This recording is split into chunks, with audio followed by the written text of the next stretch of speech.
So I am now going to introduce Janice and Nikki, who are doing our program. Janice Zarro is just awesome. She is a former president of IWF, Florida Sun Coast. She came from the DC chapter originally. She's a lawyer, a former corporate nonprofit executive, and I love her career in Capitol Hill. She tells great stories in Washington, D.C. And we know her probably best locally because she was leader of the Women's Resource Center in Sarasota. Janice's favorite title is Nicole's aunt, and and we can understand why. Nicole is our other presenter, Nicole Spiotta, and she has a background in student athletic programs. She has a master's of education in sports management, and currently she is a sports manager specializing in softball for BSN Corporation, the largest distributor of team sports equipment and apparel in the US. And her favorite title is Janice's great niece. So Janice, I'm going to turn the program over to you. You're on mute, my dear.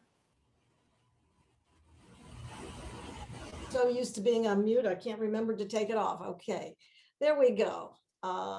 We have a little short PowerPoint to get started, and I want to welcome all the IWF members and guests. It's a pleasure for, we have baby boomers, we have Gen Xers, and we have millennials. So it should be a great conversation.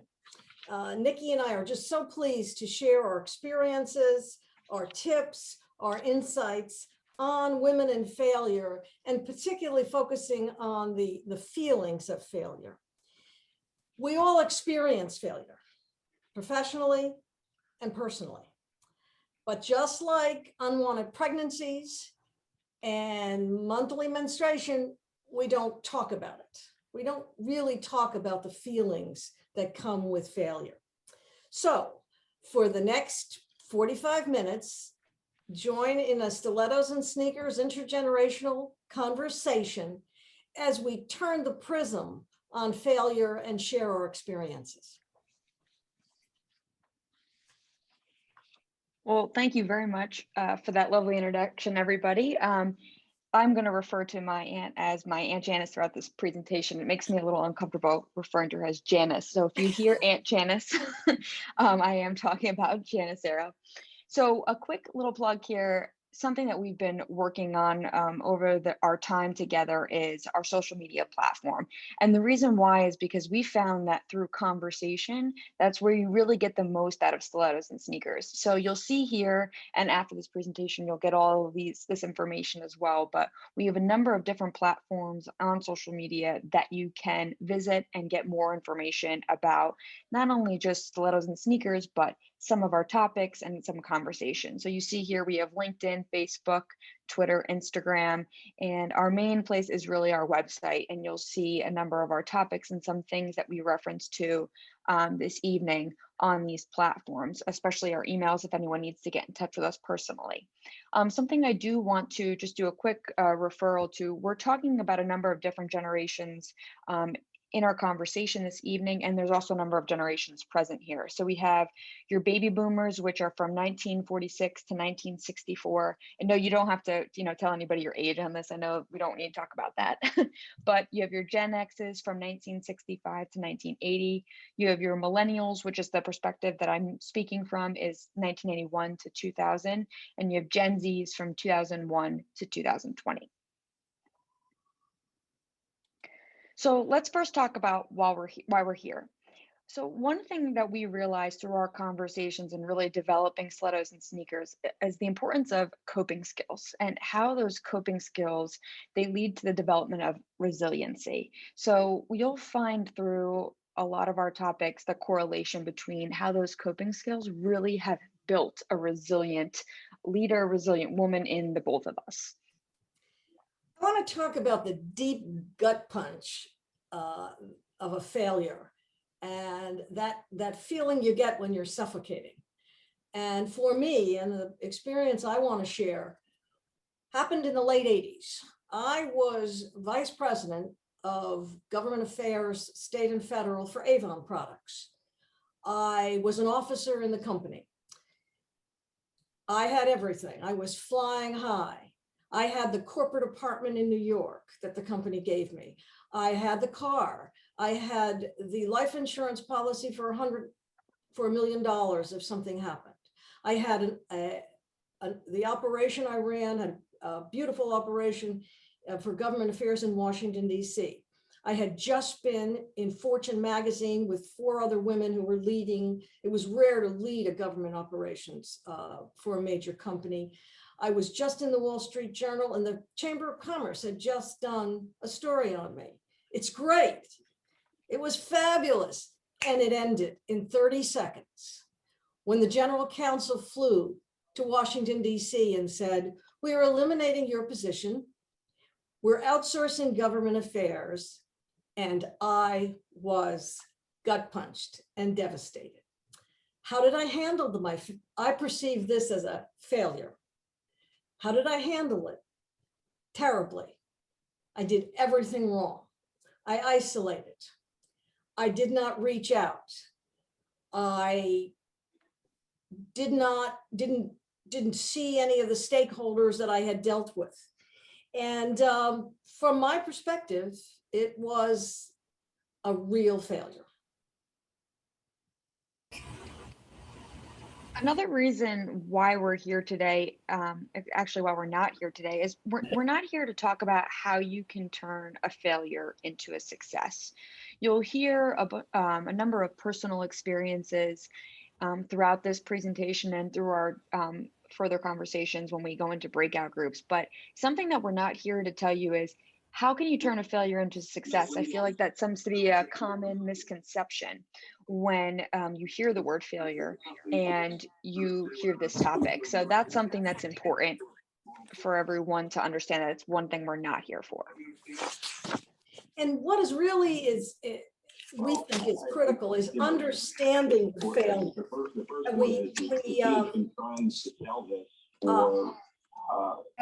think it was 2015. Someone has a radio in the background. Mute, please. Yeah. Mute radio, mute the TV. That's number one. Very close to a deal. Okay, we got it. We want to understand the failure and what caused it. And we need to get rid of the phrases, which happened to me when I got the deep gut punch. Why didn't I see it coming? I'm not good enough. I'm not smart enough. And we really need to stop those phrases. And really, and we're going to talk about this a little later, when you get that failure and understanding its cause, look at the systems that you're in. What are those power systems? And there are power systems in relationships, in families, but there are also power systems in the workplace when you may hit a bump in the road. And finally, the reason why we're here today is to learn how to remove the personalization behind all of this. You'll hear from personal experiences, and you yourselves will even get to share, whether you're sharing it with just yourself or with the group. And there's obviously a personal connection to all of this, and that's really how you get to understand the failure and its causes and how to develop those coping skills. But how do we remove the personalization where we don't let it completely disable us? And it allows for us to understand its cause and move forward. Understand that this all began from a generational perspective. I'm the baby boomer. Nikki was the millennial, and I'll call her Nikki because I call her that instead of Nicole. You'll hear that. But let me share with you what happened as we gathered our material, wrote our own commentary. You'll hear about interviews we did with several women. We began to understand and realize that even though we were born decades apart, that as we shared those experiences, we began to bridge a communication gap that we had. Something else that we realized when just talking with one another is that there's a number of other generations out there that could absolutely contribute to this conversation. So how did we go about getting more information to kind of build on our personal experiences? So what we did is we went out and we interviewed well over 100 women from different generations. We had a basic questionnaire, but really, this was pre-COVID, so we were in. coffee bars, just restaurants, and we were able just to talk to other women. And what we found and what we came across were a lot of those similarities that helped bridge that communication gap. So what we did, and if anyone has time to after this to go see our website, for each topic that we have and that we've discussed and that we go into detail about, we came up with tips and tricks for each topic. And the reason why we did this was not only just to relate them back to our personal experiences, but kind of expand the topic grounds. Some of the things we discovered in terms of common ground, Nikki and I may use the same words or different words, but we often have different approaches. Let me give you some examples. We spent a lot of time, and some of the baby boomers out here might really relate to this. We spent a lot of time with the concepts, is it important to be likable or is it important to be respected? Well, from a baby boomer perspective, if you were, and I'm looking at faces out here, if you were often the first woman, I came in out of law, it was predominantly male, it was tough, you won at all costs. I mean, you kept it legal, but you had to win. There is no question that being respected was far more important to me than being liked. Now, as I sit here before you today, I paid a price for that. I think I would perhaps, we don't get to push the reset button, but that respect issue was critical for me. Not true for millennials. I mean, they came through technology and you have all that Facebook stuff, which I don't understand of likes and who likes you and this and that. And it's a very different approach to those words. Another word that we use, Nicole and I use it all the time. Boy, does it mean very different things. And that's being authentic, authenticity. Oh my goodness, if I was ever authentic and in my career said what I thought, expressed my values, did what, I would have been fired. You couldn't do it. So I had two personalities. I had the Janice who was professional at the office and conducted myself a certain way. And then I had a personal Janice. When millennials, and Nikki uses the word authenticity, that's one personality. They bring it to the office and they want to find places to work that allows them to be authentic. Bless Sheryl Sandberg. Loved her book, Lean In. Think she did a tremendous value and contribution to women, but I'm not sure that would have worked. So that part is very different.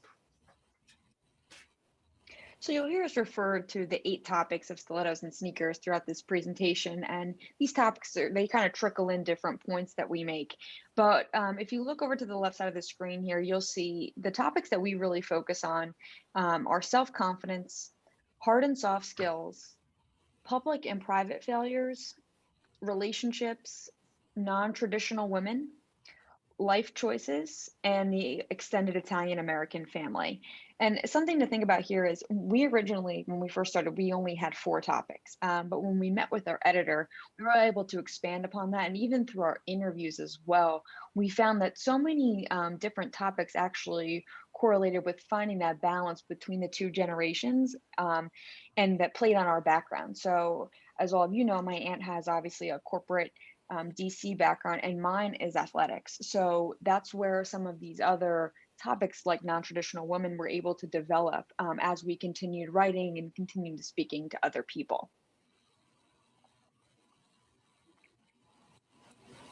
So like we said, this is based off of personal experiences. All of our content is, we would like to make sure that everyone understands that the insights are not academic or scientific.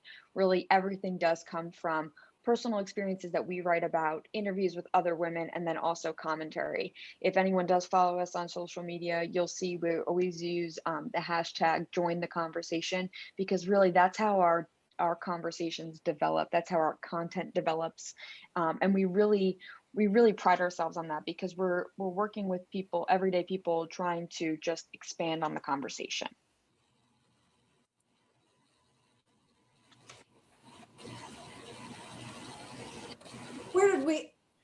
How did we get started? What caused this whole discussion on failure between us? It was the defeat of Hillary Clinton. And it was the realization that we came at this defeat very differently. And please understand, we'll take the politics out of it, whether one was for or against. That's not what the defeat meant to me.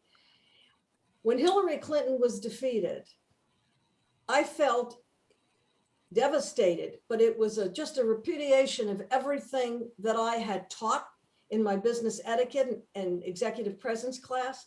I had mentored for decades, still do.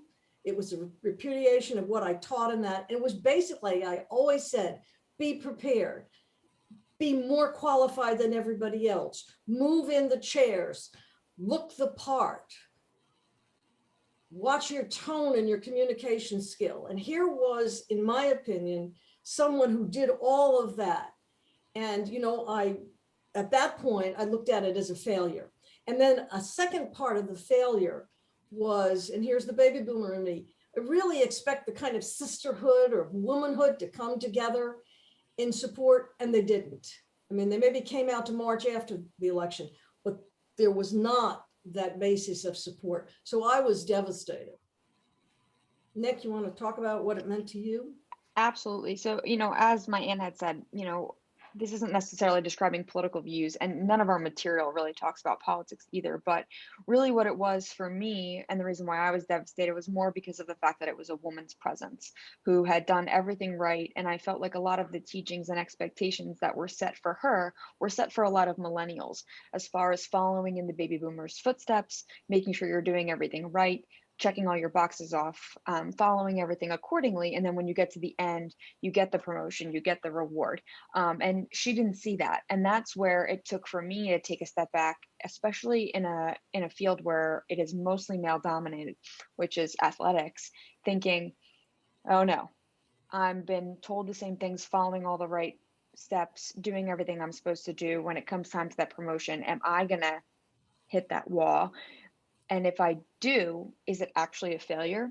So something that I looked at was really from a sports perspective. I looked at it as there's failed opportunities. So in softball, as a catcher, if I made an error, if I made a throwing error, I failed that opportunity. But there were a number of other ways that I could contribute to the success of the game, or maybe to the win, or to help us, you know, move along as a team. Maybe I, you know, hit the winning run in, or maybe I end up making a really great double play, saving us from losing in the end. So what I looked at it was, although there was a failed opportunity for a woman to take the next step into a power position, I found that it opened a number of doors and other opportunities for success for more women, for generations of women, and especially the younger generations like the millennials and Gen Zs who were learning from those experiences.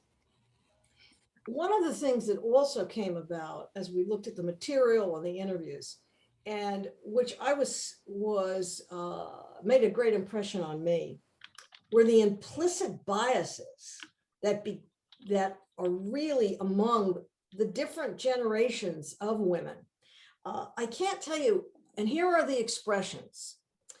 Oh, she's in your face. She's a disruptor. She's not learning the history of the institution that she's in, or the company, what the company's all about. Oh my God, those tattoos, those rings in her nose. She just doesn't dress right. I mean, when you really start focusing in on the different generations of women, we really have a lot of implicit biases against each other. One question that we asked from the very beginning, and we continue to do this today, is what barriers are we responsible for putting up? I'm sure most of you have heard, you know, you can only control what you can control. And something that I realized in athletics, when, being in a team sport especially, you, no matter whether you are best friends with the person or not, you need to work hand in hand with the person next to you in order to find success for everybody. So something I've always asked for, both professionally and personally, is what barriers am I responsible for putting up, or, you know, some of my team members that we could avoid, that we could knock down, so that we're able to bridge that communication gap much easier and much more efficiently. So where did this take us is the next part. Is it's basically been a 5-year discussion on the word failure. It's a feeling that something we believe women rarely discuss. And I know my aunt can contribute to this. Everyone has told us to stay away from this word. Some people are very confused by it. Some people, I do believe, fear it. Even our editor, when we first went with our material, was very concerned about the word failure, didn't really want it to be something that stood out. But what we have found really through all of this time is that the word failure is what makes Stilettos and Sneakers unique, because we're able to talk about it and use it to our advantage and find ways to become resilient and stronger and better business and personal people versus fearing the word.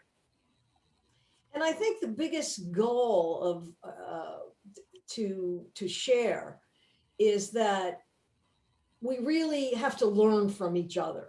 We happen to be focusing right now on baby boomers and millennials, but that was it. What happened to us, and we believe as people participate in this conversation, they can also learn from each other as well. And just to go off of that too, not only can we learn from one another, we're developing better personal and professional resiliency. And we've learned that through every conversation. So that's almost an expectation from Stilettos and Sneakers that you can take away from us, is that, you are building a stronger resiliency. Well, we took all the material, all the interviews, everything we've done thus far. We wanted to really smush it down and leave you with, well, what were some of your common ground? What did you learn? And we basically boiled it down and agreed on 3 things. The first are soft skills. Nicole and I both agree that soft skills are extremely important. But let me share with you the different backgrounds and perspective. I grew up in Newark, New Jersey. My dad was a factory union worker. I know picket lines. Mom was a homemaker. We lived in a rented 2-story tenement. And every summer, I went to Camp Stoop. Does anybody know what camp? Yeah, I see some smiles. Camp Stoop is what every city kid who I guess we were poor, you just sit on the stoop and watch the neighborhood go by. So for me, when I had to cope with soft skills, it was when my legal career began, it was as elementary as knowing what fork to use and what spoon to use. It was as elementary as knowing, well, how do I write this thank you note? And it was in levels, to finally knowing how to act on the corporate jet when you're flying with the CEO, where you're supposed to sit and what you say when you exit. So soft skills was learned behavior with books and being a sponge soaking up.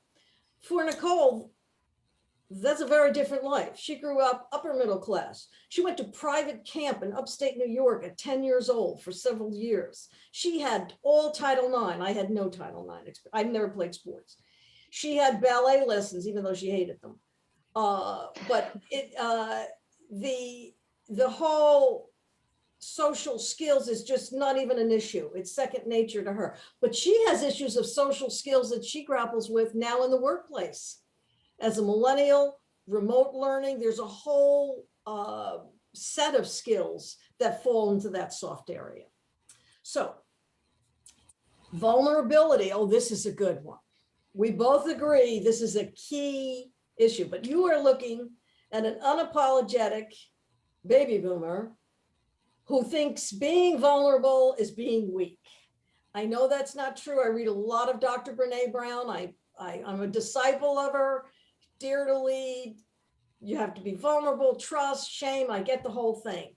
This is very hard. And as a leader, I think you have to have the answers, the solution. Yes, you ask the right questions, but for millennials in Nicole's world, vulnerability and trust in the workplace, they do things as a team. The leader admits the vulnerability so they could get a solution together. So we're on different pages. The jury's really out for me on I'm evolving, but this is a key issue. And then finally, this last one, unspoken expectations. We can go on for 8 hours. Nikki and I have spent time. I failed this miserably.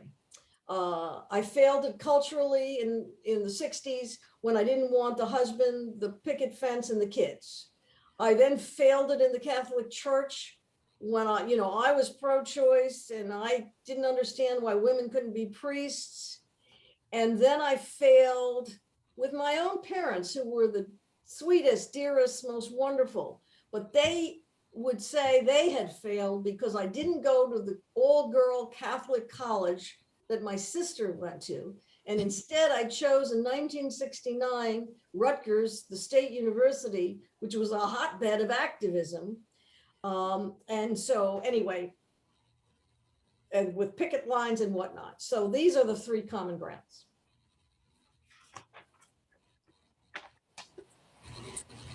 Okay, Christina Uncle, who's on this, is going to be facilitator, told me that a millennial always wants to know, what are they going to get out of it? Is this a valuable session for their time? So this is the most important part of the power slide. It's the takeaways. And this is, please hear, see, and value where women are and not where you believe they should be at. This is really critical. And don't tell me what's in your heart. You believe all women should be equal. You're powerful women. It's what are your actions? And what are you doing in your world to make sure women get advanced? Another takeaway that we have found for you all is communication. You hear that word a lot, you hear the importance of it, but really it is a key when you're confronting a failure. If you have the ability to communicate with yourself and others, it really helps you understand and experience an evolution of yourself from the failure. So as we stated earlier, you're not learning how to succeed necessarily, but you're learning really how to communicate with not only what the failure is, understanding what it means, but just being able to evolve as a person. And then that takes you right into finding that balance. So a question that we want you to ask yourselves after this is, what does balance look like for you post the COVID pandemic? So something I'll say is that prior to the pandemic, obviously millennials and the younger generations benefited from going completely remote because we've grown up with technology. And something that people would actually expect really in the millennial generation is that work-life balance and having the ability to take advantage of both. Well, now because of COVID, everything is blended, right? You have the benefits of technology being used every single day and advancing, and you have that work-life balance all the time. They're together, they come hand in hand. But now some people are looking at post-pandemic that you have to go back and separate all those things. Some companies are saying that they don't mind having people work remotely. Like mine, for example, I used to have to be in the office, and my company told me I will never have to go back in. As a millennial and someone who's very much likes working from home and on the computer, I have no problem with that. But you'll see a lot of statistics show that a lot of baby boomers are deciding that they want to retire a little bit early because this is not the professional work experience that they expected. So how do you find that balance every day? And then also, how do you find that balance after a pandemic? Finally, embracing the need to understand power. If I could have my dream, I would start teaching how to analyze, seize power, challenge it, and understand it to girls from high school, college, and in every graduate study program, because I think this is absolutely critical. We're hearing a lot about the systemic power of racism and police departments, etc.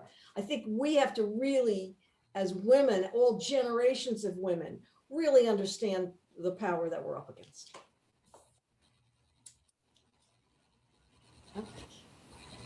We have any time for questions, Mary? You're the gatekeeper. I think we're fine. We're Okay. running a little over, but I think we'll catch up. Okay. Well, Janice, when you were, when the chairman came and said your position was eliminated and you felt it was failure, I don't really see that as failure. I mean, that's decision beyond you. That is true, Kay. And I went back and forth with my editor on this. It wasn't, in retrospect, it wasn't a failure, but I had all the feelings that it was my fault and that I was so devastated. Everything, my identity was taken away. And so I treated it as a personal, humiliating failure. And I tested this out with a colleague. She's an IWF member, great labor lawyer, Laura Bellows in Chicago. She does transactions of people who leave companies. She's an employment lawyer. And she says, the worst ones in dealing with this still are women, because they just take it on and they can't see that it's a business decision. There was a takeover. There are other things other than their own personal. Right. And if I can just comment on that, Janice, being in executive search and talking to individuals who might be exploring because their roles were eliminated and mine was eliminated once, you feel like you did something that might have triggered, or that if you would have been a better performer, even though you're a really good performer, I think it's natural for many women and males to feel like they failed and that they're no longer there. And you do have to go through that emotional mourning kind of stage of, like, reflection and feeling, whatever, there's like 7 of them. And then you finally have acceptance at the end. And I know Laurel very, very well, and she deals with a lot of senior executives who go through this. So even though it's in retrospect, it was a business decision or reorganization or whatever, you do feel like you failed. That's very, very common. And we don't talk about it. We don't talk about it. We're going to be talking about it tonight. It's time for our breakout groups. And the way this will work is each of you have been assigned to groups, and the groups are timed. As soon as I start the group, it will go for 15 minutes. You will get a 1-minute warning that it's counting down, where we'll all be rejoined into the main group. Janice, did you want to say anything else about the breakouts? Just that your facilitator has picked the question. We thought this would save time. And Nick, you want to talk a little bit about generational differences real quick? Sure. So one of the topics is generational differences in the workplace. And what we focused on here is really, how do generational workforce differences affect our ability to manage people? Something that we found is that, both of us, my aunt and I, are very strong leaders. We're both women in different industries that we work in, but we lead very, very differently. And that can affect your work relationships if you don't know how to communicate appropriately, or if there's certain things that you're just missing because you don't understand the generational difference. So that's really the key takeaway from your topic is how can you focus on that, and then how can you end up working together and handle those situations to benefit everybody. Leadership styles is all about how to create mutual respect between the different generations of women. Perfect example, we've got baby boomer, a little older than baby boomer, traditionalist, Nancy Pelosi, Speaker of the House, fighting with and in conflict and tension with Congresswoman AOC, who's a millennial. In the sports world, you've got Megan Rapinoe, who's terrific at soccer with her dropping the F-bomb and wearing her purple hair, but a fabulous supporter of women's equality and equity. And then you've got Kim Negg, who's the new Marlin general manager, who does it by the book with her pinstripe suit, plays with the boys, but successful. And finally, we talked a little bit before about vulnerability and authenticity and that role in dealing with failure. How do you reflect but not self-sabotage? So because we had some folks with some last-minute conflicts that couldn't attend, I have combined group 1 and group 4. They have the same question. And Felice, I'm going to ask you to be the moderator. Lucy, I'm sure would be happy to have somebody else moderate. So here we go. I'm about to open all the breakout rooms.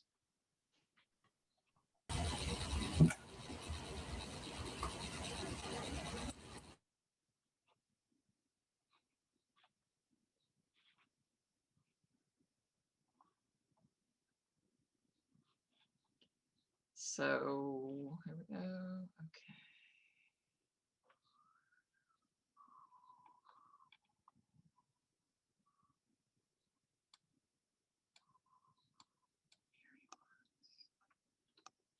Mary wants.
We're all back. Yay. And Always good that you make it. Oh, no, we're still in our breakout room. we are. Unless everybody left, I think we're. Yeah. Oh, all breakout rooms will close in 41 seconds. Oh, Okay. Oh, good. We're early. Nicole, since we just have a Going. couple of seconds, I was going to ask you, do you see more women, really, like their sports announcers who are more women, their coaches and referees? I mean, do you see that breaking through for more women now? I do, especially in, I would say, some of the male sports that have complementary female sports to them. So you'll see a lot more women who are joining the baseball scene. You'll see a lot more women joining the NBA. And obviously you see some of the women that are now becoming refs in the NFL. So for me and the athletic divisions, what I see is that once they break into sports like the baseballs, the footballs, the basketballs, they are able to just open the doors for some of those other sports and some of those other leadership roles within athletics. And it's been, we've gotten to hear from a number of those women speak. They've come and spoken to us at some conferences, and it's amazing now because they're creating their own leadership training programs to have women kind of follow in their footsteps, which is just expanding the amount of women participating at that level. That's great. Well, we're all back together, Janice. Okay. Turn it over to you. Can we give each facilitator a real brief amount of time to just say what? Sure. There's three, right? Did we break it down to three? I think we had Four. Three. Three. You combined two, right? we combined two. Yeah. Okay, Felice, you go first. Okay. Well, we had a nice discussion, and we talked about how sort of generational differences show up in the workplace and how some of the younger generations are starting to figure out how to bring their authentic selves to a situation without sort of compromising their ability to be effective and successful. We talked about making sure that communication is key, that sharing our stories, sharing our perspectives bridges those gaps. We talked about how boomers were uncomfortable historically sharing their personal lives, and millennials and Gen Z are much more open to doing that. And then someone suggested that it's important to understand who your audience is and then tailor your message to the things that would be important to that person in order to effectuate an outcome that you would be excited about. And we talked about failure and how boomers kind of personalize it, and millennials seem to be a little bit better about sort of being more objective about it, which can be perceived by boomers not to take responsibility. So that's another area that requires bridging. Millennials and Gen Xers are more open to sharing information about mistakes and failures and about other things as well. Like we talked about how boomers never used to talk about how much money they made, and millennials and Gen Xers might. So there's just a whole much more openness. So we had a nice conversation. We all agreed it's important to learn from each other. Did I miss anything, group one? No, good job, good job. Okay, how about Sherry? Okay, hey, group two, we talked about leadership styles and our main goal about mutual respect and understanding women in our different leadership styles. And it was great because I think ultimately most of the group, we talked about different ways of doing things.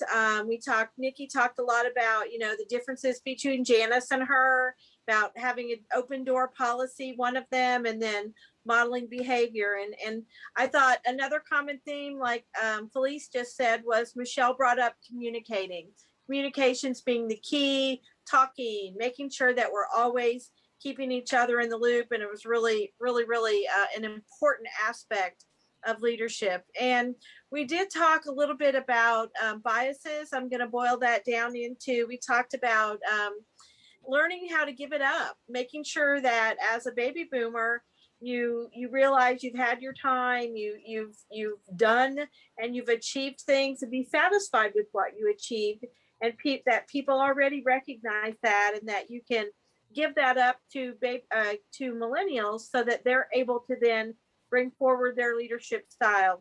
A lot of listening. We talked about how important listening is now that from a baby boomer standpoint, you have the style of being able to be a little bit more forceful. And I thought it was really interesting how Janet talked about her experiences as being one of the first women in even an all male board.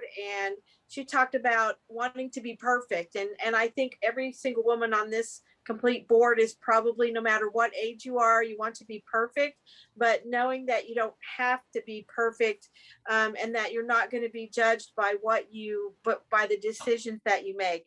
And then we talked about also the very, very important style of coaching and carrying on the mentorship, whether you do that formally in a business or your own consulting, or whether you just do that as an individual and as a person. And then also we talked about how difficult where you're at in the market right now is, looking at that area that some of us are in the Sarasota area, it being kind of a small market, and there are still some biases there. So group 2 had a lot of great lively discussion, and then we talked a lot about the sports arena with Nicole's help. So thank you. Anything else from group 2?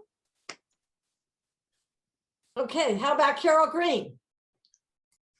Okay, I don't think we had any millennials in the group, in group 3. If we did, raise your hand, but I think we were post-millennial all the way up to pre-baby boomer. Perhaps I'm describing myself, we'll see. Anyway, we looked at failure, vulnerability, authenticity, dealing with failure and power structure. And so we were looking from the standpoint of a fair amount of collective failure. There was no one in the group that had not experienced a significant failure that they really struggled with. One of our members says, has any woman not felt this? I think there may be some other women who've not dealt with this, but I doubt it, because we were all sharing significant events in our careers in which we felt the huge impact of failure, or what we perceived as failure. And basically what we ended up with was a real appreciation for our collective resilience, which I will take the liberty of saying is there. It's conditioned in us, probably because we are women to begin with, but also because we are or have been women in the workplace, and we've had to develop resilience over the years. And so our group, in their discussions about their experiences, demonstrated great resilience and creativity in dealing with their perceptions of failure in their careers. One of us said it's the attitude after a disappointment that counts. Yes, we're going to be disappointed. It's the attitude, the response that we give that will determine if we at that point can move forward and do well, or if we retreat into a corner and don't do well.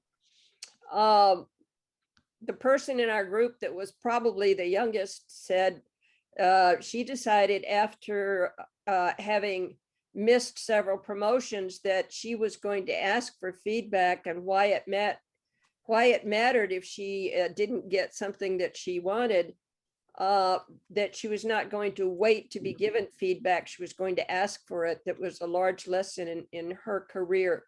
And so that may be coming fairly close to what those of us who are more senior in the group didn't bring up. So that may be edging a little bit towards the millennial perspective there. A couple of us are big fans of Brene Brown and her discussions about being vulnerable and being aware of our vulnerability and open to it. Several of us talked about the importance of sisterhood and how if we are able to open up whenever we are disappointed, we allow others to support us and help us, and also to understand that others have been or certainly will be in the same disappointing situations that we've experienced. We all said it's easy to look internally and say, what did I do wrong? Because we tend to take personal responsibility for things that we cannot control, as well as things that we do control. And white men don't think things through in the way that women and people of color do when they have to deal with disappointments, because they're carrying privilege. And so that is a quality, unfortunately, because we don't have that privilege, or have not historically had that privilege. Unfortunately, that's resiliency is something that we've had to develop, but it also is a strength and makes us better leaders, and is something that, as I mentioned in the beginning, has become a quality that we've had to develop, and is probably innate in women in the workplace because of that, and something to be aware of and confident about, and to realize that we have it, and to also help others to realize that they have it. Did I miss anything, team? Wonderful. Okay, I think we end up with Christina. Well, Carol delivered a great speech, so I'm not going to share how I'm going to follow that one up. But I did want to follow up with if it was Janet that we were talking about, whether she's perfect or not. She's already checked that off. She's perfect, so she's good to go. You've succeeded, Janet. Our group spoke about leadership styles and how do we create those mutual respects and understandings among women based on different leadership styles themselves, as well as different generational gaps. And we really hit on 4 kind of different key takeaways. And I like how everyone spoke ahead and had mentioned a couple of things that we had hit. So obviously things integrate and they go. And the first one is kind of the external factor. And I know in our group, they mentioned it, and I think it's a good thing to hit, because it's something I think we all overlook, is how our society now our society now does value those who speak out, who are the loudest, who have an answer the quickest. So we were talking about leadership styles of those who are more reflective, who may not be the first ones to raise their hand or the first ones to say something in a meeting, but it's not because they're scared or they have nothing to contribute. It's just a different style of leadership, that they're more reflective. So we were talking about that for quite a bit, and how do we essentially change our cultural our institutions now, who like instant gratification now that we have technology and we get answers right away. We want people to generate answers right away. How do we kind of change that perspective and bring those individuals up to the front? And I know Angela had a really great point where she said she has a couple of those people on her team, or when she has meetings, where she has decided to start giving, whether it's the agenda ahead of the time or a prompt question, or essentially the subject of what they're going to be speaking about, and kind of giving that individual heads up so they can marinate on the topic and be ready to speak at that meeting with the other individuals that love to just speak right out of the gate, so that those discussions are had a little bit ahead of time. So that was one of our main topics that we addressed. The second one, which I agree with, and it kind of comes down to that trailblazer, many of you who were the first in those corporate rooms. And so it's that leadership style of where probably, I would say my generation being millennial, we walk into a room, I think someone had said it was great, like, you guys are lucky to have us in the room.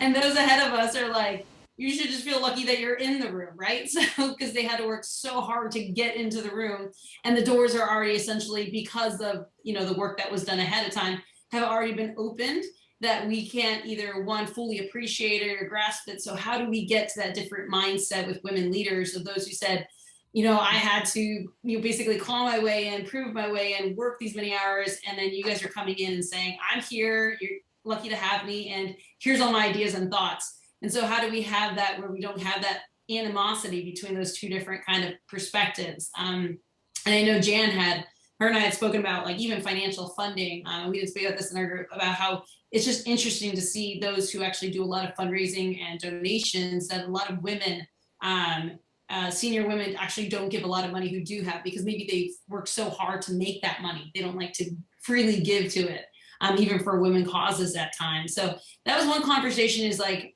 understanding that perspective from either or. We can't come in saying you're lucky to have us, knowing that there's people that are ahead of us who didn't have it as, I wouldn't even say as easy, but obviously who didn't have it as easy as we did coming in. And so having that, respect that way as well, but also also knowing that there's going to be the generation behind me who's going to be even worse than me. I'm gonna use that loosely, and that's a good thing because that's progress. But you know, to always keep that into kind of perspective.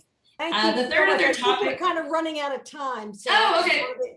Cool. Then yeah, I'll just finish up on the last two. Then the third topic that we had was essentially, and Angela hit this again, was tradition, right? How do we not lose things that we love from the older generation, but then add our tradition into it, or things that we have.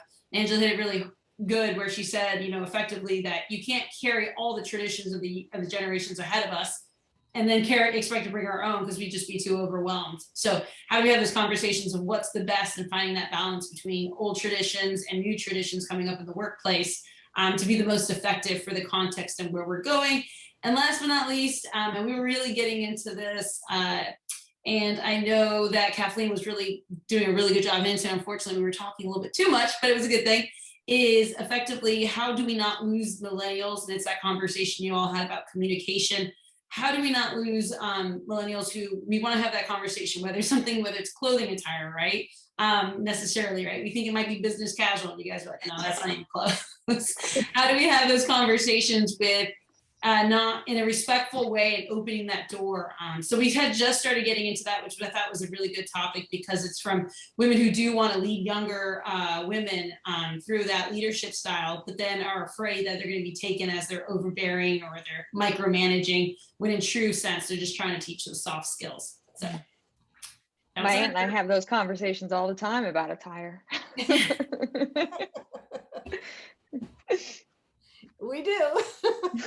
Well, this has been a fabulous session. I want to really thank Janice and Nicole for Thank you all preparation going very into much. it. Participate. Great Thank you. participation, everybody. I feel really uplifted by this whole session. I hope you do too. I did have a chance to introduce Nancy Callahan. She's one of our new transfers. Welcome, Nancy. And I think we're good. We'll see you next time. Okay. Bye-bye, everybody. Thank you, everyone. Thank you so much for Great job.